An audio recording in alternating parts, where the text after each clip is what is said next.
Assalamualaikum warahmatullahi wabarakatuh. Baik, pada kesempatan kali ini saya akan menyampaikan materi tentang bagaimana cara membuat kuesioner online.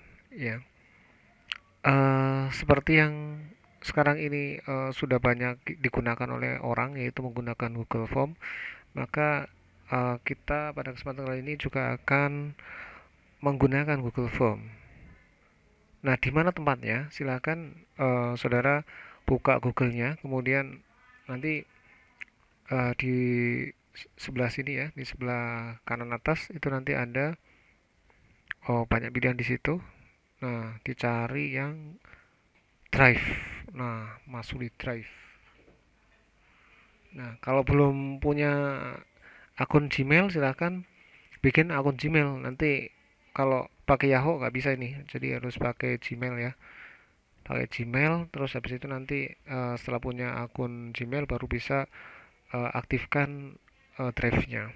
Nah, setelah dibuka, baru kita masuk di new nih. Nah, ini diklik yang sebelah kiri atas itu ada new. Nah, itu diklik, itu nanti ada pilihannya banyak di sini ya. Nah, ada salah satunya yaitu Google Form.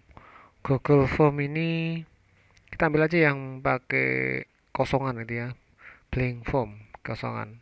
Jadi kita mau meng-create sendiri eh, bentuknya nanti ya. Nah, Google Form ini bisa aja berbayar, tapi yang gratisan juga bisa ya. Selain untuk kuesioner, nanti Google Form juga banyak manfaatnya ya. Nah, setelah masuk seperti ini, kita isi dulu headingnya ya, headingnya. Misalnya kuesioner.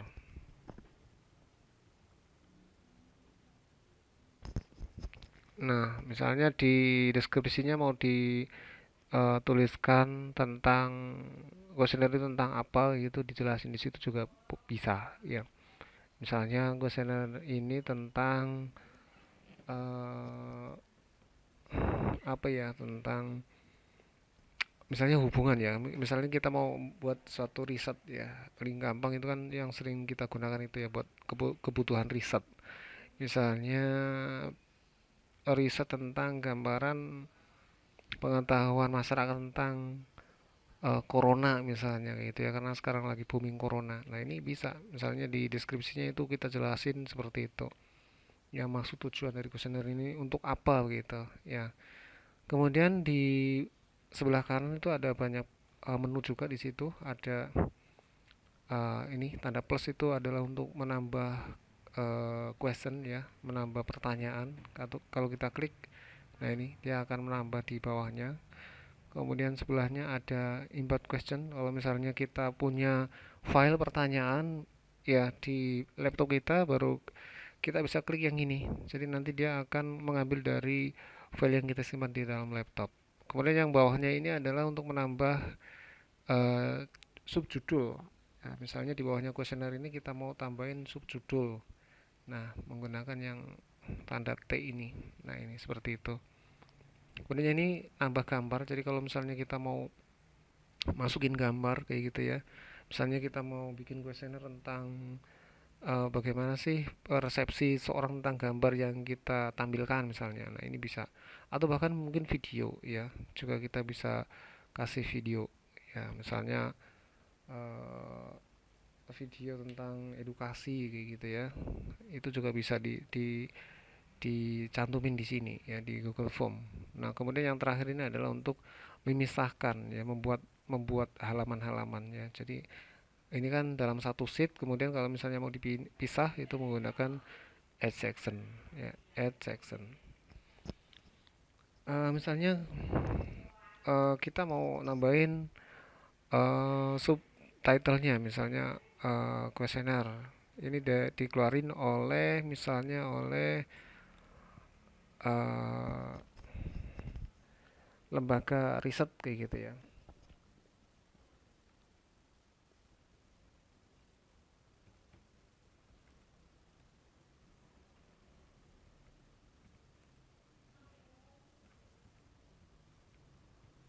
Ya, misalnya lembaga riset independen begitu. Nah, biasanya ketika mau membuat satu kuesioner atau angket begitu ya, secara online maupun offline itu biasanya ada kesediaan untuk mengisi ya. Kita juga bisa membuat di sini ya dengan menuliskan form dia setuju untuk mengisi ini atau tidak begitu.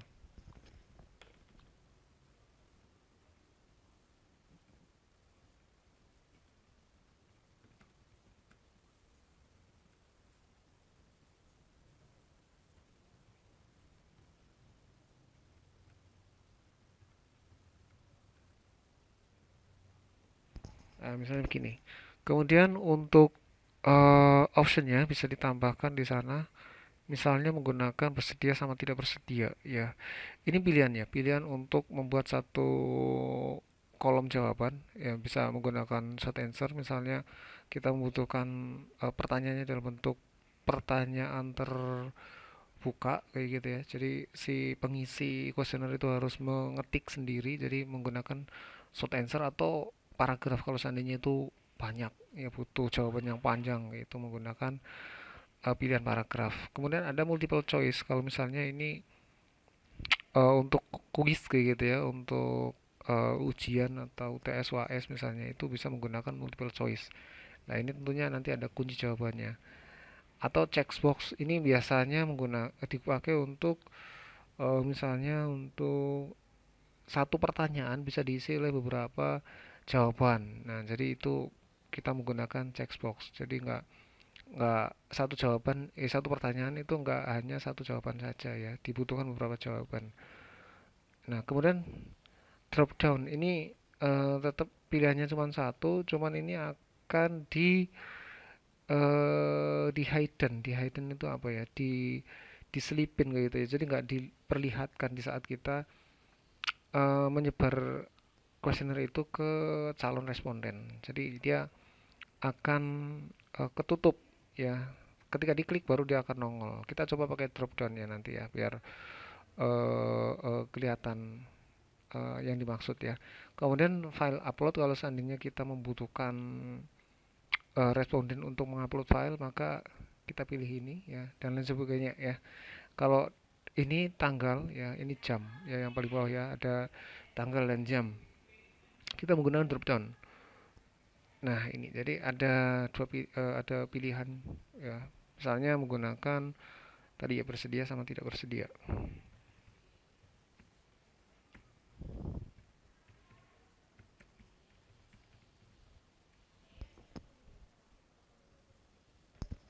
Nah, setelah itu kalau seandainya jawaban ini harus diisi, maka kita klik yang ini ya, required. Jadi jawaban ini wajib diisi. Kalau seandainya nggak diisi, maka dia akan nggak bisa dikirim kayak gitu. Dia harus dijawab dulu, harus diisi dulu, baru bisa dikirim jawaban itu.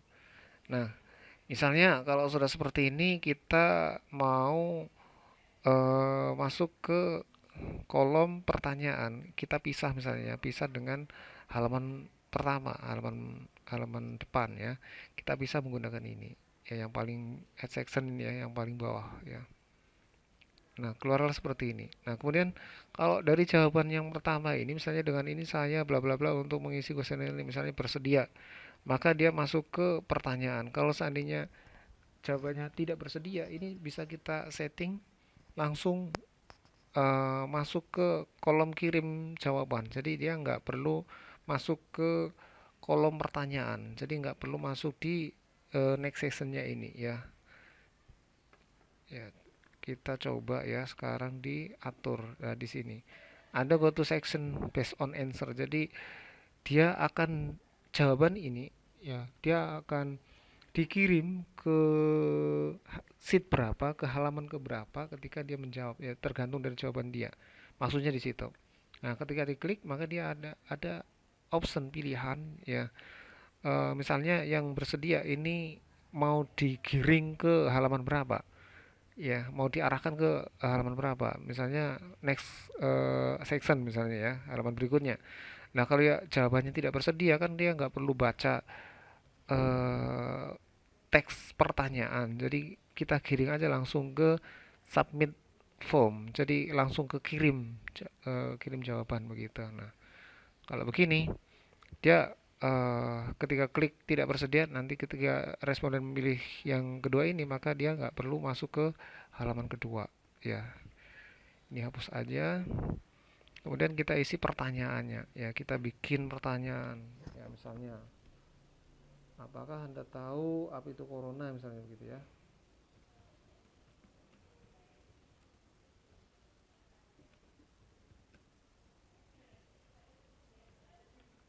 Nah, misalnya di sini ini sudah biasanya kalau kita bentuknya ya tidak, jawaban jawaban dua pilihan kayak gitu ya.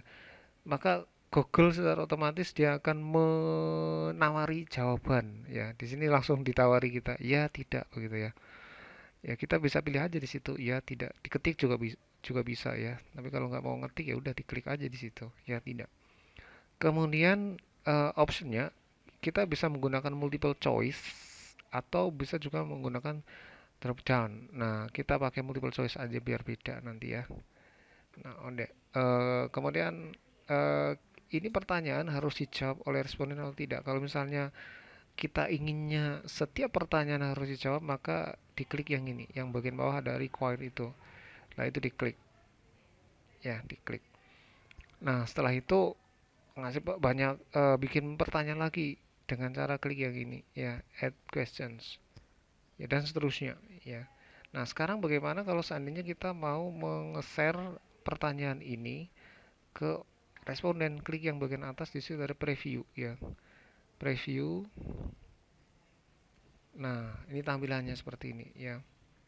Misalnya kuesioner tadi deskripsinya belum ditulis jadi nggak muncul di sini ya. Kemudian di sini ada lembaga risetnya. Ya, jadi siapa yang membuat kuesioner ini lembaganya. Kemudian dengan ini saya misalnya ini diklik, nah ini tadi ya. Tadi kan menggunakan drop down jadinya begini. Jadi dia diklik dulu baru muncul optionnya. Misalnya saya tidak bersedia. Nah, kita klik itu dulu coba. Kemudian dia harus diklik next. Setelah next pasti masuk ke nah ini submit kayak gitu. Jadi nggak masuk ke kolom pertanyaan. Kita coba back ya. Kita pilih yang kedua sekarang. Pilih yang pertama ya, bersedia. Nah, kalau kita pilih yang ini baru dia masuk ke kolom pertanyaan. Nah, ini. Nah, kalau menggunakan multiple choice, dia akan muncul semuanya. Nggak ada yang di hidden begitu ya. Misalnya, apakah Anda tahu, ini double D ya, apa itu corona? Misalnya jawab iya kayak gitu. Lah, ini karena nggak ada jawaban benar salah, maka nggak perlu kita membuat kunci jawaban. Tapi nanti kalau seandainya harus ada benar salah kayak gitu ya, maka harus membuat kunci jawaban. Di mana tempatnya? Nah, di sini di pengaturan. Ya, coba kita klik yang ini, kemudian masuk di pengaturan di sini ya, setting. Nah, di setting di sana ada quiz. Ini quiz. Quiz ini diklik ya, diklik baru di sini Anda pilihan ya. Buat maksudnya buat tadi itu menjadi quiz. Nah, ini dinyalakan, di on kan begitu. Kemudian kita bisa setting juga apakah responden bisa melihat jawaban yang salah, yang benar atau poinnya juga gitu. Jadi ini kalau seandainya jawaban benar salah ini kan nanti ada poinnya, ada nilainya. Nah, jawaban kalau misalnya ini enggak kalau ini misalnya dicentang semua maka dia akan melihat ketiga-tiganya ini. Nah, biasanya kalau untuk apa namanya kuesioner itu kan nggak perlu mereka tahu. Jadi ini dibuangin semua aja kayak gitu. Dihapus semua. Nah, baru disimpan ya. Kalau sudah maka nanti dia meminta kunci jawaban lah ini. Kuncinya apa nih kayak gitu. Dia minta kunci jawaban. Ini diklik baru kuncinya misalnya ya. Ya kuncinya misalnya ya. Nah, ini berapa skornya? Misalnya skornya satu. Kalau dijawab ya skornya satu. Kalau dijawab tidak maka dia skornya nol. Baru dan ya diklik itu ya. Nah udah. Baru ketika kita klik kuesionernya maka misalnya kita pilih ya begitu kita submit maka otomatis nanti skor kita ada dapat skor satu kayak gitu, dan demikian dengan seterusnya ya, dengan pertanyaan-pertanyaan seterusnya yang kita susun, kemudian kita atur juga kunci jawaban dan skornya. Nah, terakhir baru kita bisa apa namanya, menghitung berapa skor dia ketika sudah menyelesaikan setiap kali dia ngisi kuesioner ini. Jadi itu perkenalan pertama dari saya terkait dengan bagaimana cara membuat kuesioner online menggunakan Google Form. Jika ada pertanyaan silakan bisa ditanyakan melalui kolom komentar di YouTube ini. Terima kasih.